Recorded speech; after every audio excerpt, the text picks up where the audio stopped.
kalau tidak salah itu bersumber daripada kitab Matius ya. Matius 7 ayat 23 ya. Artinya setelah ada suatu metafora yang disampaikan atau gambaran tentang orang yang mendengarkan firman Allah itu seperti orang yang mendirikan bangunan atau rumahnya itu di atas eh, batu ya.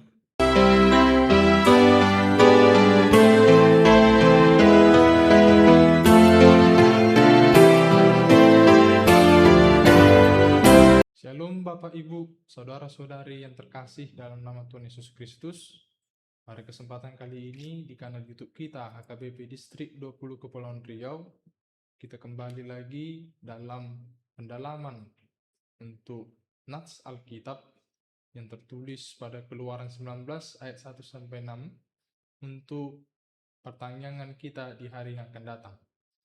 Sebelum kita melanjut ke dalam pendalaman Alkitab kita, pendalaman teks pada hari ini, kami mempersilahkan kepada Bapak narasumber kita yang akan memberikan penerangan, penjelasan untuk kita pada hari ini. Kami persilahkan kepada Bapak narasumber kita. Ya, terima kasih untuk host yang memandu kegiatan kita pada kesempatan ini, yang telah mempersilahkan atau memberikan kesempatan kepada saya pribadi selaku narasumber pada kesempatan ini. Jadi pada kesempatan ini saya akan memperkenalkan diri saya kepada semuanya pemirsa yang menonton kanal YouTube ini. Nama saya adalah Pendeta Sandi Rodotua Sitompul, sarjana teologia. Yang melahirkan saya, ibu yang melahirkan saya adalah Borusia Nipar, dan saya telah berkeluarga. Saya sudah menikah, istri saya Boru Purba, dan Tuhan telah mengaruniakan seorang anak perempuan di tengah-tengah keluarga kami. Dan saat ini saya melayani di distrik 20 Kepulauan Riau ini, tepatnya di HKBP Jubilate Resort Dapur 12. Jadi demikianlah perkenalan singkat yang dapat saya sampaikan pada kesempatan ini. Kembali saya serahkan kepada host. Ya, terima kasih kepada Bapak Pendeta kita yang menjadi narasumber untuk perkenalannya pada hari ini. Kita akan memulai pendalaman teks Alkitab kita dari Keluaran.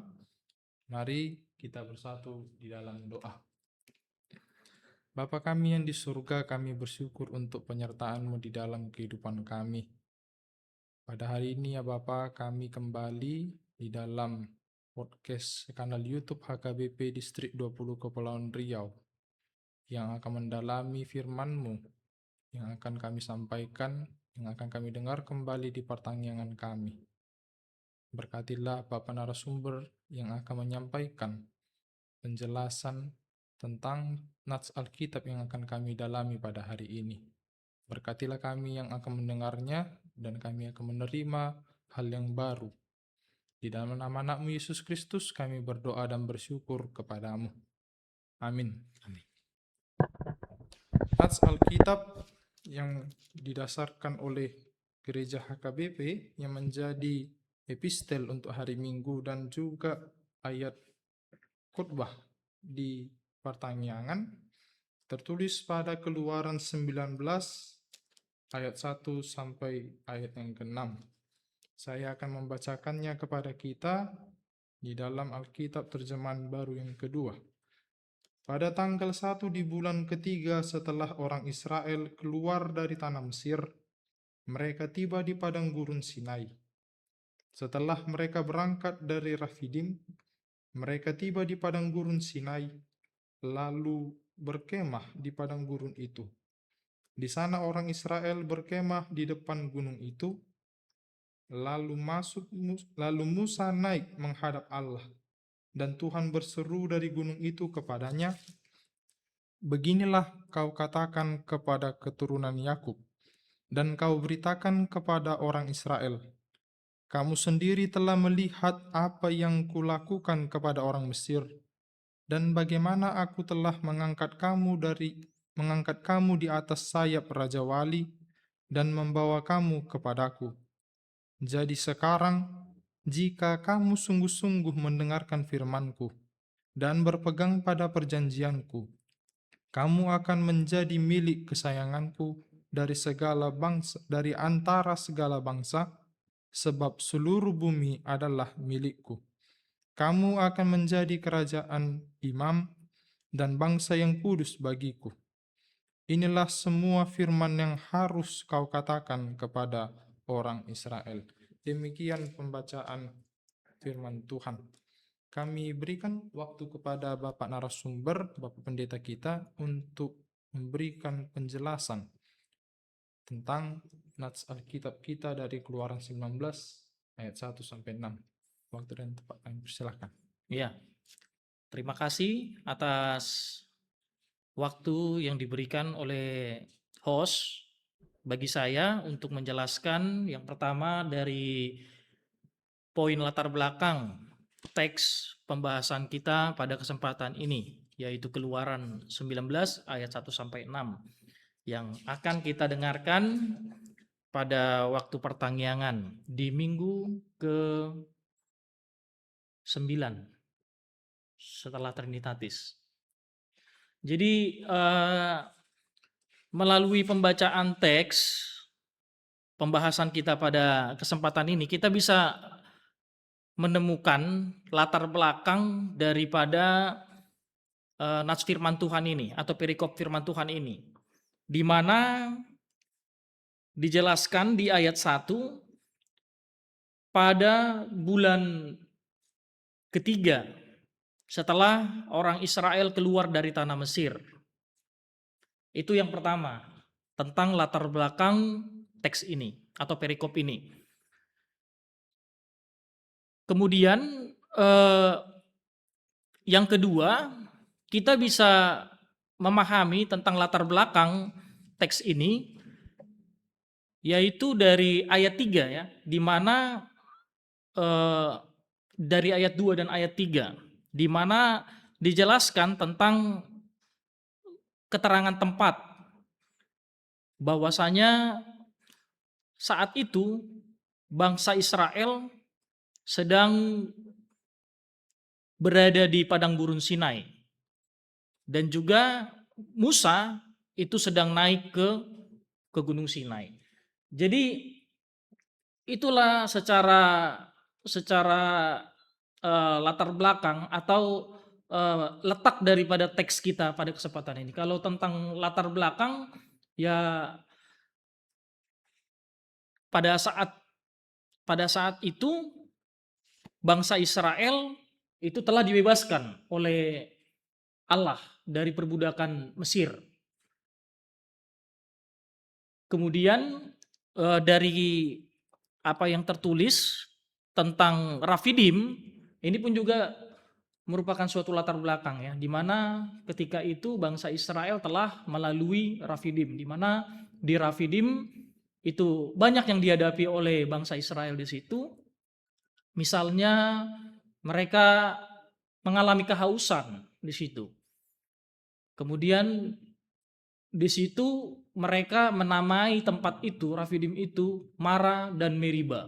Artinya adalah pencobaan, dan Meriba artinya adalah perselisihan. Jadi pada saat bangsa Israel berada di Rafidim, bangsa Israel mengalami pencobaan, yaitu mereka mengalami kehausan, dan sehingga terjadi di tengah-tengah mereka perselisihan.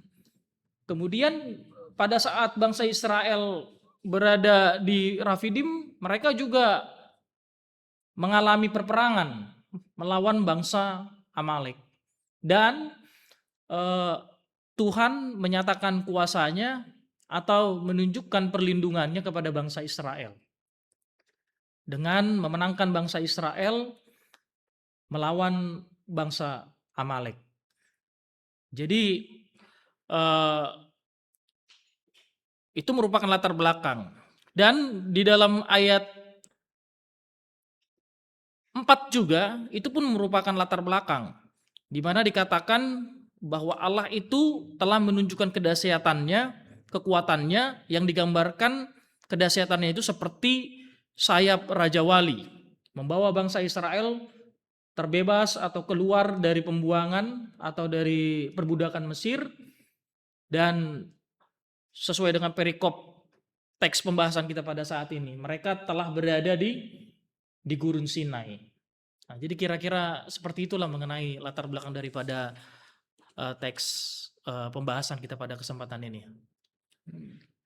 Berarti melalui penjelasan Bapak Pendeta pada hari ini, kita dapat melihat ada latar waktu, yaitu di ayat pertama bulan ketiga, dan juga ada latar tempat, di mana latar tempat ini dikatakan oleh Bapak Pendeta tadi, pada saat bangsa Israel dibebaskan Allah dari tanah perbudakan Mesir, dan juga mereka dibawa sampai ke Padang Sinai. Nah, di mana di Padang Sinai ini Musa naik ke atas Gunung Sinai, dan juga sebelum sampai ke padang gurun Sinai, mereka melewati Rafidim, di mana di situ banyak tantangan. Ada rasa haus, Masa dan Meriba, dan juga mereka berperang melawan Amalek, dan dalam peperangan itu mereka dimenangkan melalui bantuan Allah. Dan juga ada latar belakang yang menjelaskan di ayat keempat mengenai metafora Raja Wali, yang merupakan penggambaran akan kekuatan dan kedahsyatan Allah. Kita sudah mendengar beberapa penjelasan dari Bapak Pendeta kita pada hari ini. Nah, mungkin dari penjelasan yang telah disampaikan oleh Bapak Pendeta, ada hal menarik yang saya lihat di sini. Mengingat dari topik kita pada minggu ke-8 setelah Trinitatis, yaitu karya Allah bagi orang pilihannya. Nah, apa yang bisa menjadi kayak sangkut pautnya Bapak Pendeta mengenai orang pilihan dengan bangsa Israel yang dibebaskan? Dan juga karya Allah yang seperti apa yang ditunjukkan Allah kepada bangsa Israel pada saat itu? Boleh diberikan tambahan lagi Bapak Pendeta kita? Iya, terima kasih atas respon yang sangat baik dari host atau pembawa acara kita pada kesempatan ini. Jadi sehubungan dengan topik yang mengatakan karya Allah bagi orang pilihannya, itu di dalam bahasa Indonesianya. Jadi sebagaimana kita ketahui bahwa pembahasan kita pada kesempatan itu tidak terlepas dari Heilgesikte, ya, artinya karya keselamatan Allah. Dan itu sudah dilakukan Allah secara turun-temurun dari masa Abraham. Kemudian berlanjut ke keturunannya, yaitu kepada bangsa Israel.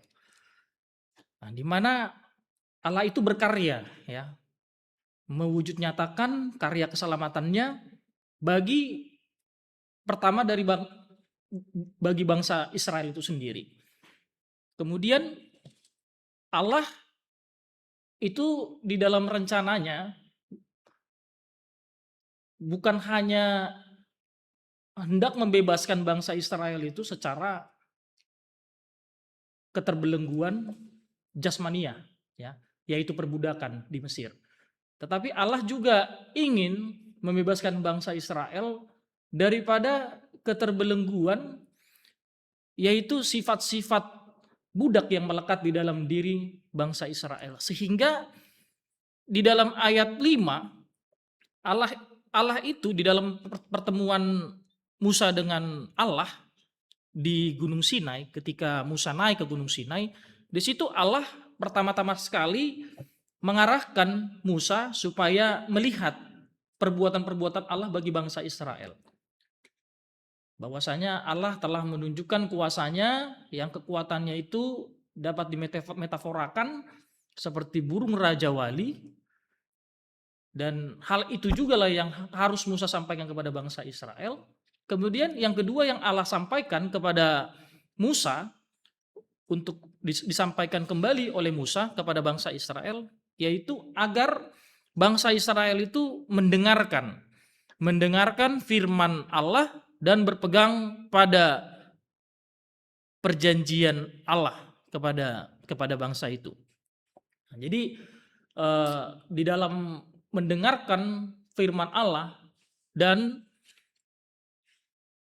berpegang pada firman Allah, disitulah terdapat kekuatan yang dapat mentransformasi bangsa Israel sehingga mereka meninggalkan sifat-sifat atau karakter-karakter yang tidak baik menjadi karakter yang baik yang sesuai dengan karakteristik Allah itu sendiri. Jadi bangsa itu akan dibentuk, akan ditempa sehingga mereka akan menjadi bangsa yang kuat. Tetapi ada catatan di situ bahwa mereka itu harus mendengarkan, mau dibentuk, dan mereka harus berpegang teguh kepada firman Allah. Nah, setelah itu bangsa itu akan menjadi harta kesayangan Allah, ya. Harta kesayangan Allah ini bukan berarti bangsa itu akan jalan kehidupannya itu akan mulus-mulus saja atau selalu berada di dalam comfort zone, bukan. Justru bangsa itu harus menjalani suatu fase yang baru di mana bangsa itu akan ditempa dan bangsa itu akan diperkuat, ya, melalui firman Allah yang disampaikan oleh Allah itu sendiri kepada Musa dan Musa menyampaikannya kepada bangsa itu. Sehingga bangsa itu akan memenuhi panggilan Allah kepada mereka, yaitu agar bangsa itu menjadi berkat bagi seluruh bangsa. Jadi kira-kira seperti itu, Bapak narasumber, Bapak host. Melalui penjelasan Bapak Pendeta pada hari ini ada satu hal yang saya tangkap tadi. Ini menurut saya hal yang menarik dan juga hal yang unik. Kenapa? Karena tadi melalui penjelasan Bapak Pendeta, pembebasan yang diberikan Allah bukan hanya tentang jasmani, melainkan kerohaniannya juga. Sifat bangsa itu juga pembebasan dari sakitnya diperbudak dan juga meninggalkan sifat yang memperbudak tadi, yang merasa masih diperbudak. Itu menurut saya yang saya lihat ada perpindahan dari kepemimpinan Mesir menjadi di bawah kepemimpinan dan naungan Allah. Wah, melalui ini juga saya melihat satu hal yang paling krusial, yaitu orang-orang atau manusia di masa sekarang selalu mau melihat hal ini bukanlah hal yang baik. Apa yang mereka alami pada hari ini atau pada hari sebelumnya bukanlah hal yang baik, karena mereka selalu terbelenggu di dalam sifat budak tadi atau terbelenggu di masa yang lalu. Padahal jelas Allah bukan hanya membebaskan jasmani, tetapi Allah juga membebaskan rohaninya. Berarti meninggalkan sifat yang lama, kehidupan yang lama. Dengan satu syarat tadi yang dikatakan, yaitu mau mendengar dan mau memelihara perjanjian. Berarti ini dapat dikatakan seperti yang tertulis di dalam liturgi ibadah kita, bukan Pak Pendeta? Kalau setelah kita membaca epistel, dikatakan di situ, berbahagialah yang mendengarkan firman Tuhan serta memeliharanya di dalam hidupnya. Berarti apakah sejalan itu Pak Pendeta? Ya, tentu apabila kita mengkaitkan ke formulasi di dalam setelah kita mendengarkan firman Tuhan atau epistel, itu kalau tidak salah itu bersumber daripada kitab Matius, ya. Matius 7 ayat 23, ya. Artinya setelah ada suatu metafora yang disampaikan atau gambaran tentang orang yang mendengarkan firman Allah itu seperti orang yang mendirikan bangunan atau rumahnya itu di atas batu ya. Itulah digambarkan orang yang mendengarkan firman Tuhan serta memeliharanya di dalam kehidupan, sehingga mereka menjadi orang yang berbahagia gitu. Tentu itu sejalan ya, sejalan dengan apa pembahasan kita pada kesempatan ini. Karena itu merupakan suatu pencapaian yang paling tinggi ya di dalam kehidupan ini, apabila kita di dalam kehidupan kita ini bisa terberkati, kemudian kita bisa di dalam kehidupan ini bisa bertumbuh ya secara secara bukan hanya secara jasmania saja, tetapi secara batiniah juga ya, melalui pengenalan, pemahaman terhadap firman Allah ya, seperti yang diharapkan melalui pembahasan firman Tuhan pada Keluaran 19 ayat 1 sampai 6 ini. Kalau secara refleksi ya, itu merupakan sesuatu hal yang merupakan pencapaian yang tertinggi ya di dalam kehidupan ini ya. Dan tentu di sini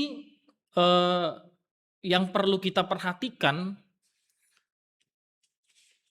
ialah konsistensi ya, konsistensi dan juga komitmen konsistensi dari bangsa Israel itu sendiri ya di dalam merespon apa yang disampaikan oleh Allah melalui Musa, dan Musa akan menyampaikan kepada bangsa Israel itu agar mereka mendengarkan dengan baik, memahami dengan baik, dan tidak cukup hanya mendengarkan, tetapi mereka juga harus melakukan firman Allah yang mereka dengarkan itu di dalam kehidupan mereka. Nah, sehingga mereka akan menjadi harta kesayangan Allah dan menjadi umatnya yang kudus ya. Nah, di dalam ini ada misi dan visi ya. Nah, jadi kira-kira seperti itulah merespon apa yang disampaikan oleh host tadi. Iya. Terima kasih Bapak Pendeta yang telah memberikan pemahaman yang baru melalui penjelasan yang kaya sekali. Tadi kita dengar tentang Allah akan menunjukkan karyanya apabila kita orang percaya mau mendengar dan mau memelihara firman-Nya yang telah disampaikan kepada kita. Nah, untuk mengakhiri pendalaman kita pada hari ini, apakah bisa disampaikan closing statement dari Bapak Pendeta? Iya. Mengenai closing statement yang dapat saya sampaikan pada kesempatan ini, yaitu sehubungan dengan apa yang tertulis di dalam Perjanjian Baru, di dalam 1 Petrus 2 ayat 9, di situ dikatakan, tetapi kamulah bangsa yang terpilih, imamat yang rajani, bangsa yang kudus, umat kepunyaan Allah sendiri, supaya kamu memberitakan perbuatan-perbuatan yang besar dari Dia yang telah memanggil kamu keluar dari kegelapan kepada terangnya yang ajaib. Jadi karena di dalam ilmu homiletik, di dalam penyampaian khotbah, karena pembahasan kita pada kesempatan ini itu bersumber dari Perjanjian Lama, tentu kita harus menyangkut pautkannya dengan konteks kita masa kini gitu ya, yang mana kita adalah orang-orang yang telah terpanggil keluar dari dunia ini, kemudian berada di dalam Yesus Kristus ya, en Kristo, dan merujuk kepada nas firman Tuhan yang tadi saya sebut tadi, 1 Petrus 2 ayat 9, itulah jati diri kita ya, jati diri kita, itulah identitas kita. Mungkin dari dari segi jasmania kita tidak Israel ya, tetapi melalui Yesus Kristus di dalam iman kita telah disatukan ya melalui baptisan kudus ya ke dalam Yesus, yang mana Yesus itu jelas dia keturunan daripada Yehuda dan dia adalah Israel ya sepenuhnya. Jadi kita orang-orang yang mengimaninya, itulah kita yang termasuk di dalam 1 Petrus 2 ayat 9 itu. Nah, oleh sebab itu ini nats firman Tuhan Keluaran 19 ayat 1 sampai 6 ini kalau kita sikapi dengan 1 Petrus 2 ayat 9 itu, berarti yang menjadi alamat atau yang menjadi objek daripada penyampaian firman Tuhan ini bukan hanya kepada bangsa Israel, tapi kepada kita juga. Nah, jadi melalui pemaparan tadi, di situ disampaikan kita ini pun juga adalah umat pilihan Allah. Kepunyaan Allah sendiri. Dan kita terpanggil untuk memberitakan perbuatan-perbuatan Allah di dalam kehidupan kita. Yang mana kita juga pasti pernah menghadapi pencobaan-pencobaan di dalam kehidupan ini. Seperti apa yang telah dialami oleh bangsa Israel ketika di dalam perjalanan menuju tanah perjanjian, yaitu di Rafidim. Ya, mereka mengalami kehausan, kelaparan. Ya, itu kan juga merupakan bukti penyertaan Allah di dalam kehidupan mereka. Demikian juga di dalam kehidupan kita. Kita pasti telah merasakan pemeliharaan Tuhan di dalam kehidupan kita masing-masing. Nah, sehingga kita harus mensyukuri segala berkat Tuhan itu di dalam kehidupan kita dengan benar-benar mengevaluasi diri sendiri tentang hal mendengarkan firman Allah, memperdalam firman Allah, kemudian berpegang teguh di dalam firman Allah itu di dalam kehidupan kita. Sehingga jangan sampai ada sesuatu hal apapun yang ada di dunia ini yang dapat memisahkan kita dari Allah. Misalnya kemiskinan, misalnya gemerlap-gemerlap duniawi, misalnya uang, ataupun duka cita yang mungkin diizinkan oleh Allah terjadi di dalam kehidupan kita. Seperti apa yang terjadi belakangan ini ya, kecelakaan yang di Sibulangi itu misalnya ya. Nah, itu terlepas daripada kelalaian-kelalaian atau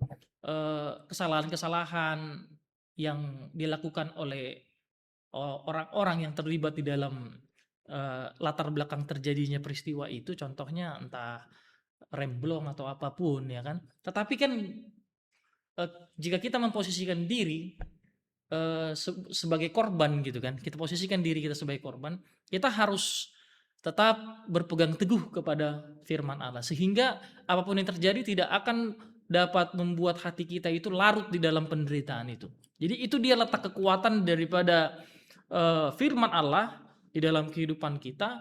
Apabila kita pegang teguh itu, maka topik minggu itu akan terjadi di dalam kehidupan kita, di mana karya Allah bagi orang pilihannya. Panupak nih dibata dia akan pinilitna. Nah, itulah yang harus kita pegang di dalam kehidupan kita agar hidup kita itu berbahagia. Ya, kita akan menjadi pewaris kerajaan Allah kelak di kedatangan Yesus Kristus kedua kalinya. Kira-kira seperti itulah yang dapat saya sampaikan tentang closing statement. Terima kasih kepada Bapak Pendeta yang menjadi narasumber kita untuk pada hari ini, yang memperkaya kita, yang juga meneguhkan iman kepercayaan kita melalui penjelasan teks kitab dari Keluaran 19 ayat 1 sampai 6. Untuk mengakhiri pendalaman teks kita pada hari ini, kami berikan kesempatan kepada Bapak Pendeta untuk memimpin kita di dalam doa. Oke, terima kasih pada host. Marilah kita bersatu di dalam doa. Ya Allah Bapa yang bertata tinggi di dalam kerajaan surga, kami bersyukur atas nafas kehidupan yang hingga pada saat ini masih kami rasakan, sehingga kami dapat melakukan aktivitas kami pada satu hari ini.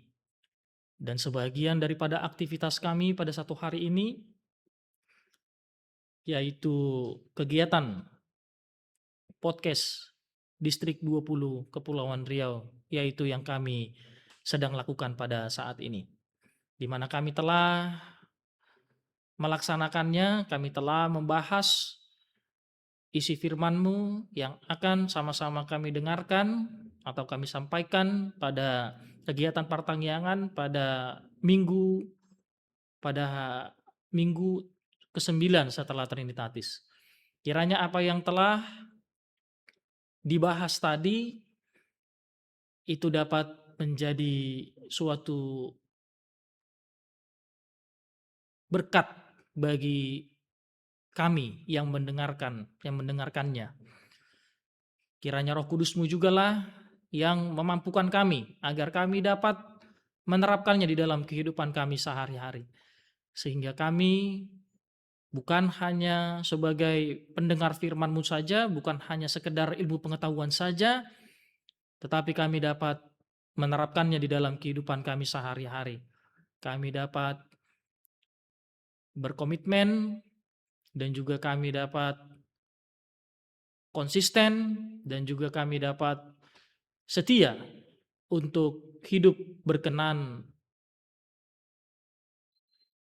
sesuai dengan kehendak-Mu. Begitupun juga distrik ini ya Tuhan, kiranya Kau selalu memberkati setiap program-program di distrik 20 Kepulauan Riau ini, agar melalui setiap program di tengah-tengah distrik ini menjadi saluran berkat bagi seluruh umat-Mu di gereja HKBP, baik yang ada di distrik ini dan juga yang ada di luar distrik ini, di HKBP secara keseluruhan, dan juga bagi seluruh umat Kristen yang ada di Indonesia ini. Terima kasih ya Allah Bapa, di segala apa yang kami lakukan pada satu hari ini, barangkali kami secara tidak sadar kami melakukan dosa. Oleh karena itu kami mohon ampun atas dosa-dosa kami itu, agar kami layak di hadapan-Mu dan kami layak menjadi pewaris kerajaan-Mu. Terimalah doa dan permohonan kami, di dalam nama Yesus Kristus kami berdoa dan mengucap syukur kepadamu. Amin. Amin. Demikian podcast untuk epistel yang akan kita dengarkan pada hari Minggu, dan juga khotbah pertanggiangan dari Keluaran 19 ayat 1 sampai 6. Kami ucapkan terima kasih kepada Bapak Ibu dan saudara-saudara sekalian yang telah mengikutinya dari awal sampai akhir. Kita berjumpa kembali di podcast yang selanjutnya. Bye bye.